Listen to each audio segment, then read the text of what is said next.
Shalom, salam sehat untuk kita semua dan tetap semangat. Hari ini kita akan masuk di dalam pembelajaran kita pada hari ini. Tetapi alangkah baiknya kita akan berdoa supaya Tuhan senantiasa memimpin kita di dalam proses pembelajaran kita pada hari ini. Mari kita satu di dalam doa. Terima kasih Tuhan untuk kasih-Mu, untuk kebaikan-Mu, untuk kemurahan-Mu Tuhan dalam hidup kami. Kami bersyukur Tuhan sertai kami di masa pandemi ini. Kami masih bisa semangat belajar, kami masih sehat, dan kami bisa kembali lagi di dalam proses pembelajaran dalam via daring.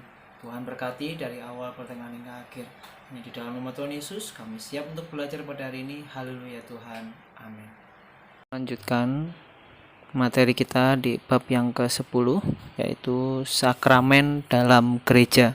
Sekali lagi, bab yang ke-10, sakramen dalam gereja. Nah, ada beberapa bacaan Alkitab kita, baik dari Kejadian 17 ayat 1 sampai 27, Ulangan 10 ayat 19 sampai 18, Yohanes 19 ayat 31 sampai 37, Roma 6 ayat 1 sampai 14, 1 Korintus pasal 15, Galatia pasal 5 ayat 1 sampai 15, dan Kolose 2 ayat 6 sampai 15. Ini beberapa bacaan Alkitab atau referensi bacaan Alkitab kita di bab yang ke-10 ya, supaya kita lebih mendalami lagi. Karena ini online, kita akan membaca beberapa kitab saja, yaitu di kitab Roma pasal 6 ayat 1 sampai 14. Tetapi Mr. Ari akan bacakan di ayat ke-11 sampai 14 saja, biar itu menjadi perenungan buat hidup kita, terkhususnya untuk mendalami lebih lagi di bab yang ke-10. Kalian dapat menyimaknya di Alkitab kalian masing-masing, atau kalian dapat membaca di PowerPoint yang Mr. berikan. Sakramen dalam gereja bab yang ke-10. Bacaan Alkitab kita ada di Roma pasal 6 ayat 11 sampai 14. Demikianlah hendaknya kamu memandangnya, bahwa kamu telah mati bagi dosa, tetapi kamu hidup bagi Allah dalam Kristus Yesus. Sebab itu hendaklah dosa jangan berkuasa lagi di dalam tubuhmu yang fana, supaya kamu jangan lagi menuruti keinginannya atau keinginan dosa ya, dan janganlah kamu menyerahkan anggota-anggota tubuhmu kepada dosa untuk dipakai sebagai senjata kelaliman. Tetapi serahkanlah dirimu kepada Allah sebagai orang-orang yang dahulu mati, tetapi yang sekarang hidup, dan serahkanlah anggota-anggota tubuhmu kepada Allah untuk menjadi senjata-senjata kebenaran. Sebab kamu tidak akan dikuasai lagi oleh dosa, karena kamu tidak berada di bawah hukum Taurat, tetapi di bawah hukum kasih karunia. Sekali lagi di ayat 14 yang menjadi poin penting kita di bab yang ke-10 ini adalah sebab kita tidak akan dikuasai lagi oleh dosa, karena kita tidak berada di bawah hukum Taurat, tetapi di bawah hukum kasih karunia, atau di bawah kasih karunia ya. Karena kebaikan Tuhan, pengorbanan Tuhan, bahwa Tuhan Yesus mati di atas kayu salib, penderitaannya itu mengampuni atau menebus dosa-dosa kita. Nah, kita akan lebih dalam lagi memasuki materi kita di bab yang ke-10, yaitu poin A, yaitu pengertian sakramen. Nah, di kelas 8 mungkin pernah Mister bahas ya, tapi ini lebih dalam lagi, yaitu pengertian sakramen.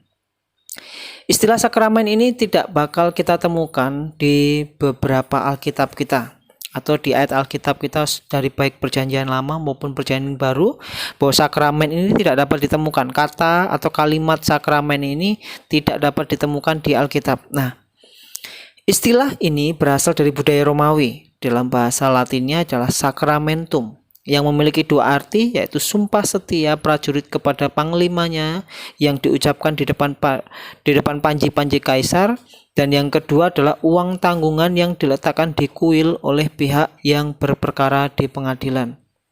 Nah, perlu kita tahu bahwa sumpah setia prajurit ini tidak hanya melaksanakan tugas dari panglima saja, tetapi juga setia sampai mati. Nah, ini makna arti dari sakramen. Dan kalau kita bisa melihat ya, uang tanggungan dalam pengadilan baik pihak yang menang ataupun akan dapat kembali lagi. Tetapi pihak yang kalah dianggap menanggung semua biaya pengadilannya. Ini dalam pengertian sakramentum dalam bahasa Latin.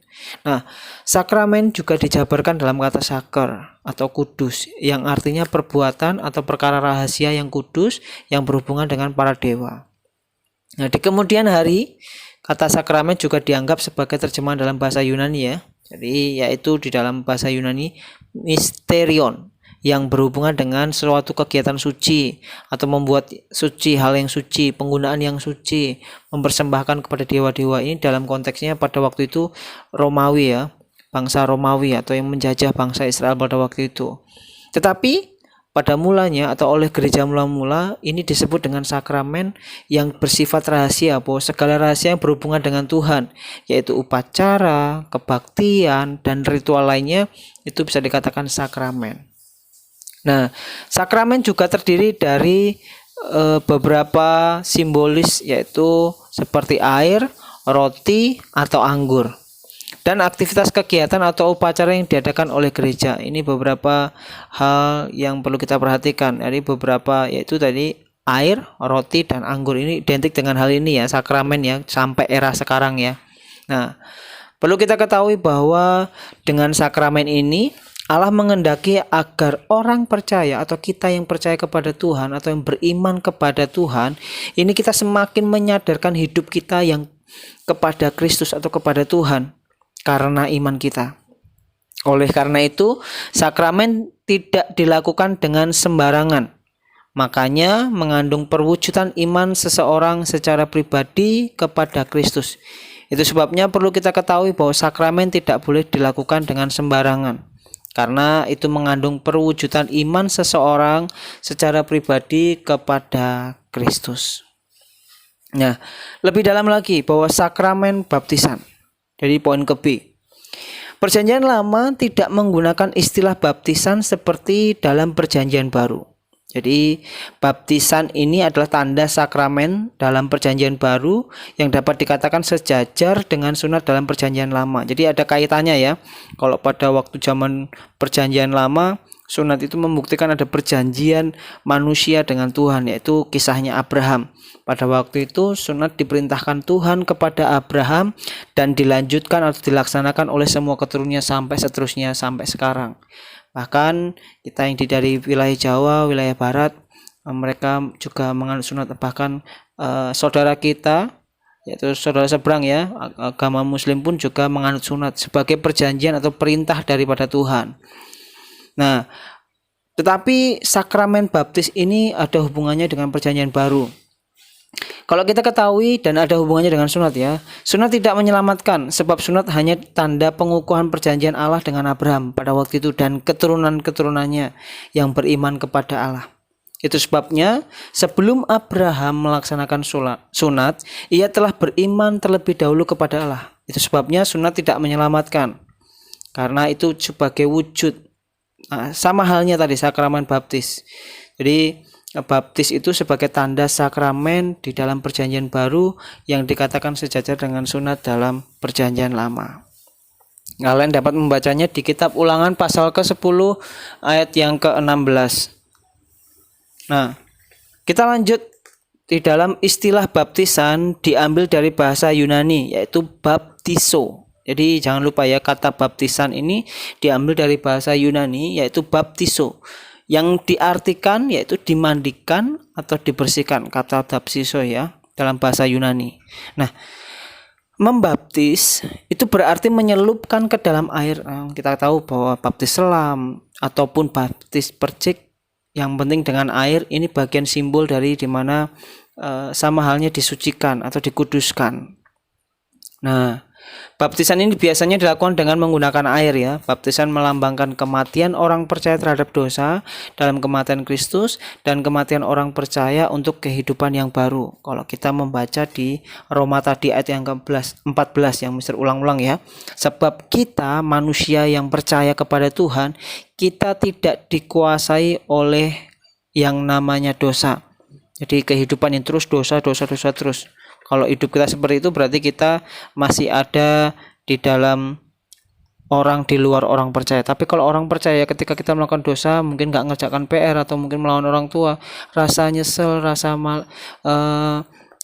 bersalah dan sebagainya, nah itu ada. Tapi kalau nggak ada rasa bersalah atau bahkan nggak ada rasa penyesalan, nah itu apakah kita dibilang orang percaya atau tidak? Nah, itu menjadi pertanyaan. Karena ketika kita sudah dibaptis, itu tandanya kita mengenal Tuhan, mengerti kehendak Tuhan, dan kita menjalankan setiap aktivitas kita kepada Tuhan lebih dahsyat lagi. Jadi baptisan ini perintah dari Tuhan Yesus sendiri. Kalau kalian dapat membacanya di Matius pasal 28 ayat 19. Nah, baptisan mengandung beberapa arti, yaitu tanda pembersihan dan pengampunan atas dosa-dosa, dan yang kedua adalah kelahiran baru oleh Roh Kudus dan diangkat menjadi anak-anak Allah dan dikuduskan oleh Roh Kudus. Jadi maksudnya seperti ini. Baptisan itu mengandung tanda pembersihan. Jadi kita yang dulunya berdosa, kita yang dulunya di dalam kegelapan, dan kita yang harusnya layak masuk neraka, tapi ketika kita dibaptis, kita merasakan bahwa ada tanda pembersihan, ada tanda pengampunan atas dosa-dosa kita. Dan yang kedua, di mana ketika orang itu dibaptis, kita hidup orang percaya itu semakin dipenuhi oleh Roh Kudus. Jadi hidup tabiatnya bukan lagi dosa, tetapi hidupnya menyenangkan Tuhan. Jadi kalau dia setiap hari mungkin sudah 3, dia mulai berkurang sampai serupa dengan gambar atau serupa dengan Kristus. Nah, ini yang dimaksud, bahwa ketika orang itu percaya, dia dibersihkan, diampuni dosa-dosanya, dan yang kedua, di mana dia lahir baru, dia hidupnya dipenuhi oleh Roh Kudus, dan dia diperbaharui dan bisa memuliakan nama Tuhan. Nah, itu kata baptisan atau beberapa arti dalam baptisan. Nah, perlu diingat, ini menjadi poin penting kita ya sebagai anak-anak Tuhan ya, bahwa baptisan ini tidak pernah menyelamatkan. Kenapa? Karena baptisan bukan jaminan bagi seseorang untuk mendapatkan kehidupan yang kekal atau surga. Yang menyelamatkan apa? Yaitu iman kepada Kristus. Ini menjadi poin pentingnya. Baptis tidak pernah menyelamatkan. Baptis bukan jaminan bagi seseorang untuk mendapatkan surga atau kehidupan kekal. Tetapi yang menyelamatkan adalah iman kepada Kristus. Yohanes 3 ayat 16, barang siapa percaya kepadanya, ia tidak binasa, melainkan beroleh hidup yang kekal. Jadi hanya percaya beriman kepada Kristus. Tetapi wujud iman itu, ia mau dibaptis. Itu kata kuncinya.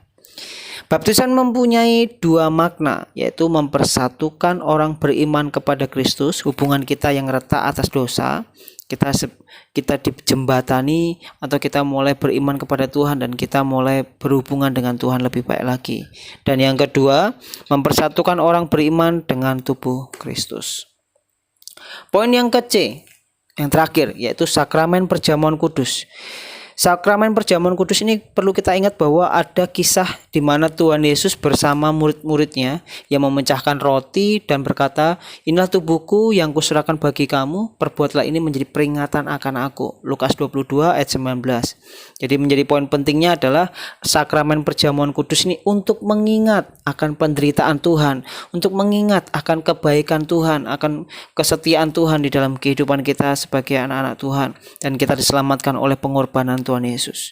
Jadi sakramen perjamuan kudus ini ditetapkan oleh Tuhan Yesus untuk menguatkan persekutuan di antara orang percaya, sekaligus simbol persekutuan orang percaya dengan Kristus dalam kematiannya dan kebangkitannya. Jadi kalau orang itu atau gereja-gereja mengadakan perjamuan kudus, itu tandanya supaya kita mengenang akan kematian dan kebangkitannya, dan itu sebagai persekutuan yang sebagai orang-orang percaya kepada Tuhan lebih dahsyat lagi. Itu sebabnya melalui sakramen perjamuan kudus, orang percaya menyatakan imannya bahwa ia telah menerima penebusan dan pembebasan dari Kristus, karena hidupnya bukan lagi dosa, tapi hidupnya semakin lagi dekat dengan Tuhan dan beriman kepada Tuhan. Itu sebabnya perjamuan kudus itu sebuah perintah daripada Tuhan Yesus sendiri ya. Jadi di mana sakramen perjamuan kudus ini sebagai orang percaya menyatakan imannya kepada Tuhan dengan sungguh-sungguh, sebagai penebus, sebagai pembebas, sebagai penolong di dalam kehidupan kita orang percaya, dan kita mempunyai hubungan dekat dengan Tuhan. Nah, itu saja yang dapat Mister berikan supaya itu menjadi berkat buat hidup kita. Jangan biarkan kita tidak mengenal apa itu sakramen dalam gereja. Perlu kita ketahui ada sakramen baptis, ada sakramen perjamuan kudus. Nah, itu saja yang dapat Mister berikan supaya itu menjadi bekal buat kelak kalian ke depan, dan kalian nanti yang mau dibaptis, supaya kalian juga dapat mempersiapkan hidup kalian semakin lagi memiliki hubungan yang dekat dengan Tuhan. Itu saja yang dapat Mister berikan. Ada beberapa soal di bab yang ke-10 supaya bisa menjadi pembelajaran buat kalian ke depan. Tuhan Yesus memberkati. Nah, kita tadi sudah menyelesaikan materi kita pada hari ini. Itu sebabnya kalau nanti misalnya ada kesulitan atau kurang jelas di dalam materi ketika Mister tadi sampaikan, kalian dapat WA atau bertanya kepada Mister ya. Telepon juga boleh. Itu sebabnya kalau ada pertanyaan jangan sungkan-sungkan untuk bertanya. Oke, itu saja yang dapat Mister berikan di hari ini atau pelajaran kita pada hari ini. Sekali lagi, tetap semangat, tetap jaga kesehatan. Dan tadi kita sudah awali dengan berdoa. Kita juga akan akhiri dengan berdoa. Mari kita satu dalam doa. Bapa di surga, kami mengucap syukur akan kasih-Mu Tuhan, akan kebaikan-Mu dalam kehidupan kami. Kami sudah selesai belajar. Tuhan sertai kami apapun yang kami pelajari di hari ini. Biarlah Tuhan berikan kami hikmat dan rema dalam setiap kehidupan kami, agar apapun yang kami pelajari bisa memperoleh hasil yang memuaskan dan kami bisa menjadi pelaku firman-Mu. Terima kasih Tuhan, kami serahkan semua dalam tangan-Mu di dalam nama Tuhan Yesus. Haleluya. Amin. Oke, itu saja. Kalau lagi tetap semangat, jaga kesehatan. See you next time. God bless you all.